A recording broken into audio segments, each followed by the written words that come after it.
House Oversight Committee ranking member Elijah Cummings refusing to let go of the Michael Flynn controversy. As the New York Post's Michael Goodwin takes a look at the power plays on Capitol Hill in a new column, reading in part, quote, "It wasn't a question." Cummings was trying to turn the departure of Michael Flynn into a club and use it to batter President Trump like a baby seal.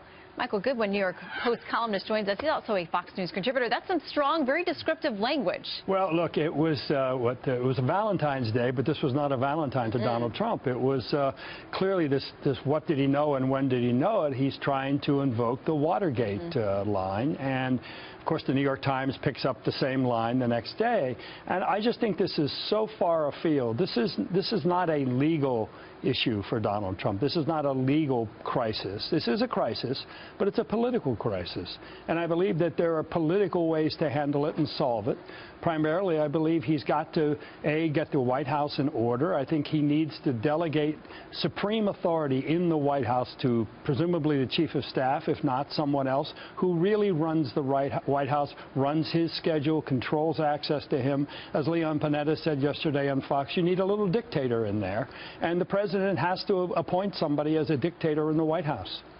In addition to some other things, you talk about perception is everything in the middle of these kinds of battles. Right. And you just talked about also, and we have the quote here, perception is everything in running the government, and danger follows the image of being beset by outside criticism and internal squabbling.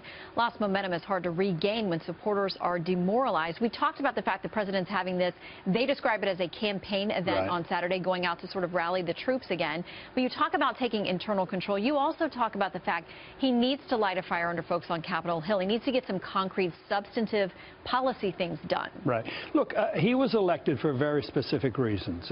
Immigration, trade, jobs, jobs, jobs, rebuilding the military. If he can focus on those things and show results, then I think these internal problems will take care of themselves, this political nature of the Democrats trying to bring him down. If he is popular because he is successful, then this backbiting and this Watergate nonsense will come to nothing. But it's all about the momentum. He started fast with the executive orders, but they are of limited use. You've ultimately got to work with Congress to get the big things done. Now, for example, tax reform. Paul Ryan is saying tax reform won't happen until the summer or the fall. Well, you could easily see that slipping into 2018.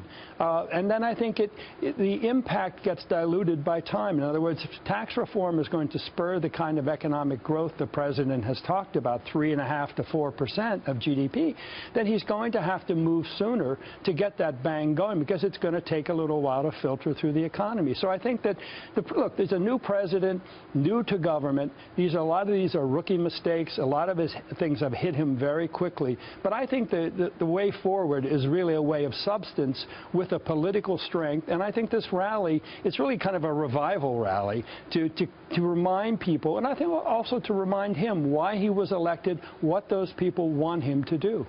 Well, you talked a lot about them being in crisis, and a lot of folks think crisis presents opportunity, and we'll see if this administration, how they use that potential opportunity to move forward. Good to see you today. There's still a great reservoir of support, I think, for him, and a lot of people sitting on the fence waiting to see if he can deliver.